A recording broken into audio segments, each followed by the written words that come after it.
네, 반갑습니다. 언론에 나오지 않는 특별한 마감 시황. 자, 10월 12일자 이상로입니다.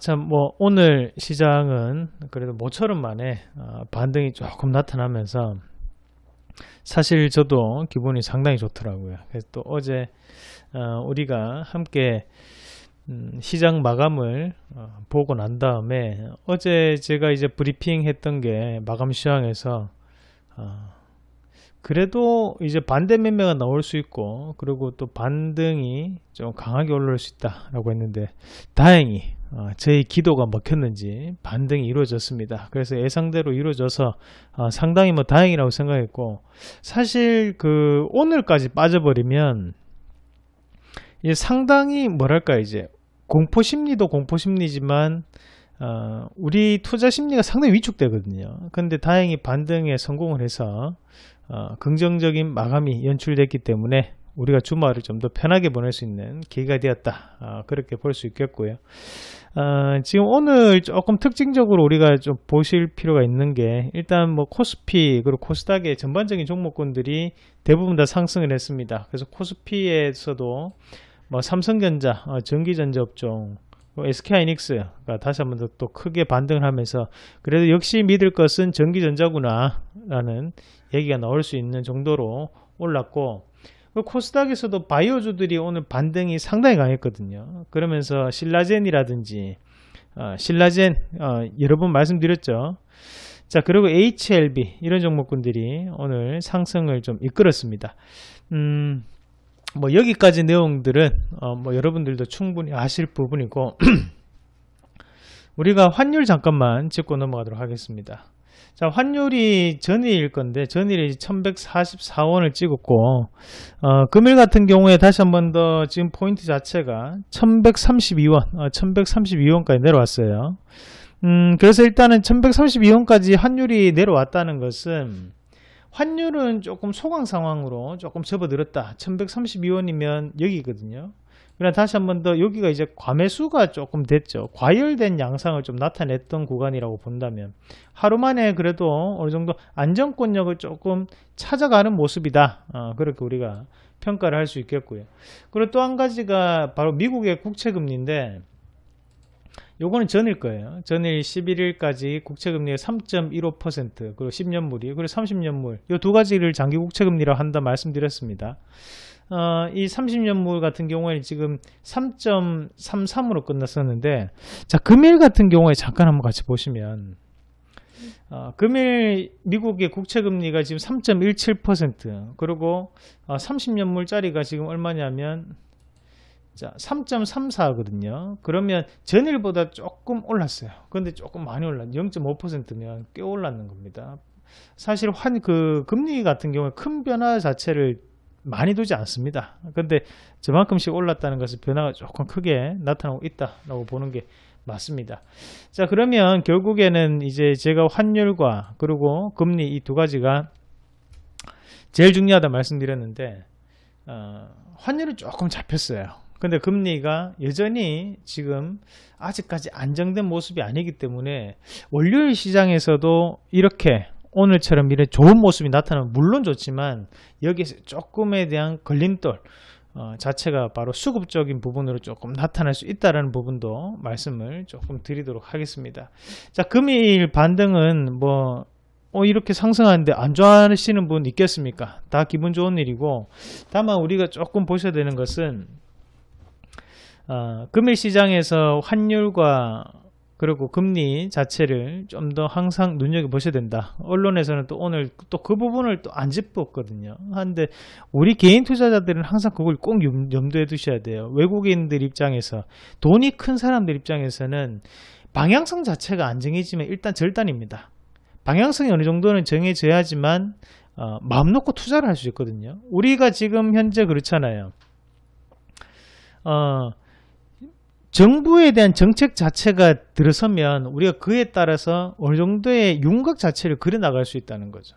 하지만 이제 환율이 어떤 방향으로 갈지 또는 금리가 어떤 방향으로 갈지 방향성 자체가 안 정해져 있기 때문에 투자를 하기가 상당히 까다롭습니다. 자, 그리고 또 한 가지 더 좀 더 키포인트 숨겨진 1인치를 한번 같이 보시면 바로 우리가 수급적인 부분인데, 자, 오늘 외국인들이 매수를 해줬어요. 그죠? 그리고 코스닥에서도 마찬가지 외국인들이 매수를 해줬습니다. 자, 이건 긍정적입니다. 이거는. 그냥 우리가 한 가지 더 조금 더 살펴보실 부분은, 지금 여기에 보시면 투신권역이 매수가 들어왔어요. 오늘. 마찬가지로 연기금에서도 지금 매수가 들어왔거든요. 이 부분이 정말 중요합니다. 이 부분이 왜 중요하냐면, 결국에는 투신과 연기금의 매수가 들어왔다는 것은 지금까지 이 시장에서 기간 안에서도 금융투자 같은 경우에는 큰 뭐랄까요, 메리트 자체가 없으면 이거는 그냥 증권사예요. 증권사. 큰 메리트가 없다는 거예요. 하지만 이 투신이라든지 연기금은 다르다는 거거든요. 투신과 투신은 뭘 뜻합니까? 투자 신탁이에요. 그럼 연기금은요? 연기금 같은 경우는 연금과 기금을 연기금이라고 합니다. 그럼 얘네들이 누가 돈을 운용하느냐? 바로 자산운용사에서 운용한다는 거죠. 뭐 삼성자산운용, 뭐 교부학사, 알리안츠 자산운용, 뭐 이런 회사들 많잖아요. 그런 회사들에서 운영하는데, 그런 회사들 같은 경우에는 한 달마다 수익률 보고서를 내야 됩니다. 본인들이 아니고 위탁받아서 하는 운영을 하는 집단들이기 때문에, 그렇기 때문에 이 투신과 연기금에 대한 매수가 오늘 들어왔다는 것 자체는 다시 한 번 더 어떻게 해서든 적극적인 매매를 조금 펼쳐 보일 수 있는 그런 여지를 남겨뒀다. 저는 그렇게 판단을 합니다.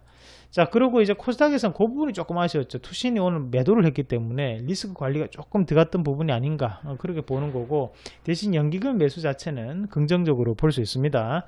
자, 이렇게 시장을 말씀을 드렸고, 이제 뭐 시장도 올랐고, 거기에 대해서 본격적으로 오늘도 월요일장 관심주 5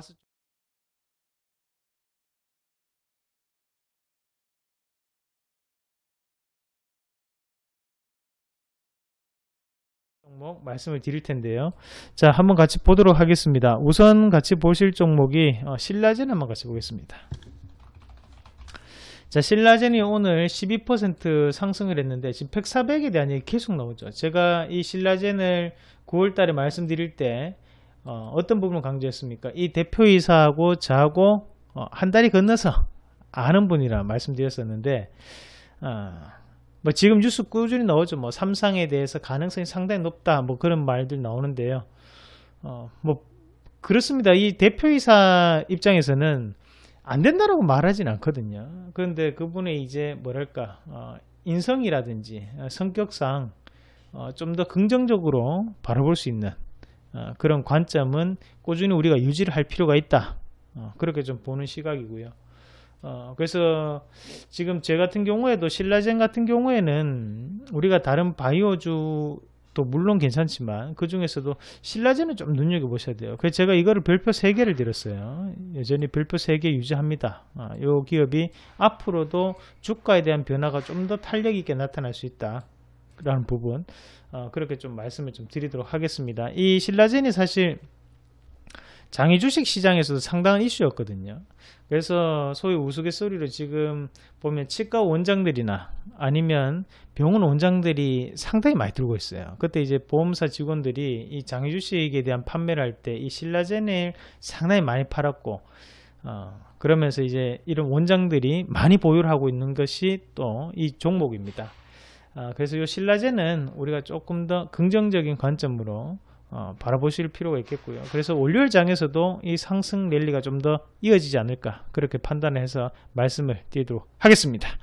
자, 그 다음 종목으로 한번 같이 보실 종목이 SM 한번 같이 보겠습니다. SM이 오늘도 유지를 좀 해줬어요. 그래도 고가 권역에서 유지를 계속적으로 해주고 있는데, 자, 근데 저는 조금은 이 SM이라는 기업 자체를 좀 다르게 보는 시각이, 우리가 이제 BTS, 바로 방탄소년단이라는 게 일종의 매력 포인트가 될 수 있거든요. 그럼 우리가 셀트리온이라는 기업이 크게 상승하는데 가장 일조를 했던 부분, 외국인들이 그만큼 공매도를 계속적으로 쳐내더라도 이 셀트리온이 결국에는 크게 올랐잖아요. 근데 그렇게 오를 수 있었던 가장 큰 매력 포인트는 바로 램시마였습니다. 6글자로 얘기하면 바이오시밀러였죠. 그만큼 좋은 모습을 유지할 수 있는 그런 매력 포인트가 있었다는 거고, 그러면 이 SM이라는 기업도 지금 계속적으로 주가가 하락을 했음에도 불구하고 이 자리를 지켜주면서 반등의 여지를 계속 남겨두고 있다는 것은 결국에는 이 SM이라는 기업이 가지고 있는 잠재성, 그게 바로 아이돌 그룹에 대한 인지도라는 거죠. SM에 대한 주가를 누가 이끌어왔습니까? 지금까지 보아가 다 세웠어요. 보아가 한 절반 했다고 저는 판단합니다. 보아가 예전에 일본의 엔화가 엔고 현상 2010년도 11년도에 얼마 비쌌어요? 70엔 75엔이었거든요. 달러당. 그러면 그때하고 지금 다르다는, 지금 110엔이잖아요. 그러면 그때 같은 경우에는 그렇게 엔화가 비싼데 불구하고 콘서트 매출로 엄청나게 SM이 커지는데 한몫했고, 물론 뭐 소녀시대라든지 H.O.T.라든지 이런 그룹도 물론 다들 한 몫을 다 했습니다. 그러면 그렇게 아이돌을 어떻게 보면 만들어낼 수 있는 기업, 그런 기업에 대한 잠재력은 저는 좀 더 다르게 평가를 해줘야 된다 생각해요. 그래서 이 SM이라는 기업이 그냥 이수만 회장이 뭐 여기서 경리에 손 떼고 끝났지 뭐 그런 게 아니고, 이 기업이 그만큼 체계적으로 지금은 아이돌들을 관리하고 있고, 그에 따라서 제2의 BTS 이런 부분에 대한 매력 포인트를 가지고 있다. 그렇게 본다면 무형에 대한 자산 자체를 우리가 재평가할 수 있는 그런 시기다. 그렇게 좀 말씀드릴게요. 우리가 바이오 기업들 같은 경우에는 바이오시밀러에 대한 부분을 우리가 신약 때부터 계속적으로 기대감을 가지고 보듯이, 마찬가지로 이 SM이라는 기업도 그런 아이돌에 대한 기대감, 이런 기대감이 지금 방탄소년단 효과가 계속적으로 이어지고 있기 때문에 주가가 쉽게 빠지지는 않을 것이다. 그래서 저는 이 자리에서 오늘은 물론 반등이 약했지만 월요일장에서 좀 더 강하게 나타나지 않을까, 그렇게 말씀을 드리도록 하겠습니다. 자, 그 다음 종목을 한번 같이 보실 종목이 우리산업 한번 같이 보겠습니다. 자, 우리산업 역시 제가 별표 3개 치는 종목군들은 다릅니다. 자, 우리산업도 오늘 다시 한 번 더 좋은 모습이 좀 나타났는데, 자, 이 우리산업은 뭐라 했습니까? PTC 히터라고 했어요. PTC 히터. 자, PTC 히터 이게 공조장치인데, 우리가 겨울에 차에서 히터를 틀면 곧장 뜨거운 바람이 나오지 않습니다. 시동을 걸고 한 3분에서 5분 정도 공회전이 좀 들어가고 조금 과열이 되고 난 다음에 그때부터 뜨거운 번이 싹 들어오는데, 그 공기가 어때요? 상당히 건조하거든요. 그 왜 그러냐면 이제 엔진 열이 안으로 들어오는 거예요.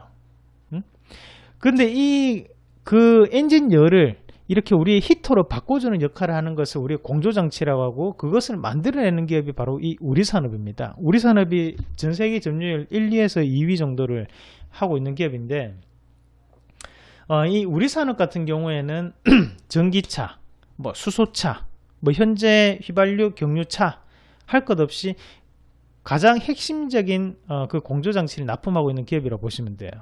그래서 지금 시장에서 물론 2차전지 분야 자체가 실적이 괜찮게 나타나고 있는 게 사실이고, 그에 따라서 저는 전기차 시장 자체가 지금은 패러다임의 변화라고 보거든요. 그런 시장의 패러다임의 변화라는 것은 이 우리 산업에 대한 주가 자체도 좀 더 업그레이드 될 수 있는 그런 과정에 놓여 있다고 판단합니다. 그래서 이 기업 자체가 물론 만지고 있는 세력들이 있는 기업이기도 하지만, 오늘은 조금 더 회사적인 측면에서에 대한 업황 변화를 조금 말씀드리려고 해요. 그래서 그런 부분 자체를 좀 더 포커스를 맞추고 본다면 우리 산업의 주가를 좀 더 다르게 볼 수 있지 않을까, 그렇게 판단하고, 그만큼 이렇게 큰 급락 속에서도 지금 자리를 계속적으로 유지를 해주거든요. 그것은 상승에 대한 여력이 충분히 있다라고 보고 여러분들께 세 번째 종목으로 우리산업 말씀드리겠습니다. 자, 그리고 그 다음 종목으로 보실 종목이 보령제약 보겠습니다. 보령제약 조금 이따 다시 볼게요. 보령제약보다 SK이노베이션 먼저 볼게요. SK이노베이션은 지금 유가에 대한 상승이거든요. 유가 자체가 긍정적이에요. 계속적으로 올라가는 구간이기 때문에 제가 볼 땐 유가가 쉽게 빠질 것 같진 않아요. 그래서 지금은 요거 SK이노베이션 뭐 3분기 실적 정제 마진 좋을 수밖에 없죠. 정제 마진에 대한 부분을 다시 한 번 더 여러분들이 강의를 참고하시길 바라겠고, 이 SK이노베이션 같은 경우에도 지금 자리가 긍정적인데 제가 볼 땐 추가적인 상승이 가능하다고 판단합니다. 그래서 이 SK이노베이션 월요일 시장에 좀 더 지켜보신 전략 말씀드리겠습니다. 자, 마지막으로 보령제약 보겠습니다. 자, 이 보령제약 같은 경우에는 우리가 조금 참고를 하실 부분이, 이미 이 보령제약은 신약에 대해서 신약을 보유하고 있는 기업이에요. 여러분들이 이제 우리나라에 신약을 보유하고 있는 기업들이 많다고 생각하시지만, 신약, 자 보세요 여러분, 신약이 있고요, 그리고 계량 신약이 있고, 제네릭이 바로 복사약을 뜻하는 거고요. 이것을 바이오 기업으로 넘어가면 제네릭이 바이오 시밀러가 됩니다. 그러면 우리가 렘시마라고 하는 것이 바이오 시밀러인데, 이 렘시마에 대한 원조약이 따로 있습니다. 그게 존슨앤존슨사의 바로 레미케이드예요. 여기에 대한 복사약이 바로 이 바이오 시밀러 중에서도 렘시마라고 보시면 되고, 그러면 이 보령제약에서 지금 신약을 보유하고 있는 게 바로 카나프라는 신약을 보유하고 있고요. 우리나라의 기업들이 뭐 SK 케미칼이 2개, 그리고 동아ST 아시죠? 동아ST가 2개, 그리고 한미약품이 1개, 이런 식으로 많은 뭐 신약을 보유하고 있진 않아요. 신약이라고 해서 또 매출이 크게 나타나는 것도 아니고, 신약이 성공하기가 상당히 어렵고요. 그 신약을 개발하는 데까지 있어서 시간도 5년에서 7년 정도 걸립니다. 그래서 나중에 그거는 제가 자세하게 말씀드리겠고, 대신 그렇게 신약에 대해서 성공하기가 어려운데, 이 보령제약의 카나프 같은 경우에는 지금 현재 매출 자체가 크게 나타나고 있고 성공한 신약입니다. 그러면 일단은 이 기업 자체가 꾸준한 캐시카우는 확보하고 있다는 거거든요. 거기에 대해서 플러스 알파로 현재 다시 한 번 더 준비하고 있는 신약에 대한 그런 개발적인 부분 자체를 좀 더 매력 포인트로 볼 수 있다는 겁니다. 그럼 현재에 대한 주가 자체가 추가적인 상승이 저는 가능하다고 판단하고, 월요일 시장에 좀 더 지켜볼 필요가 있고, 우리 가족분들한테는 제가 슬며시 말씀을 조금 드렸었는데, 또 있죠.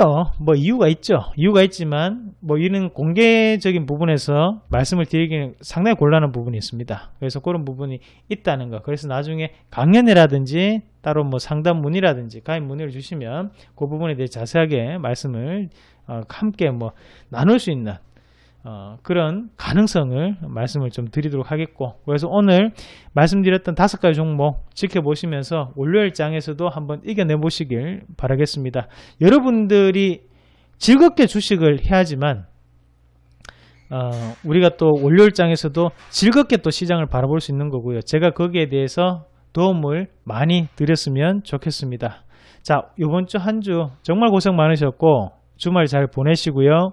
월요일날 다시 뵙도록 하겠습니다. 이상입니다.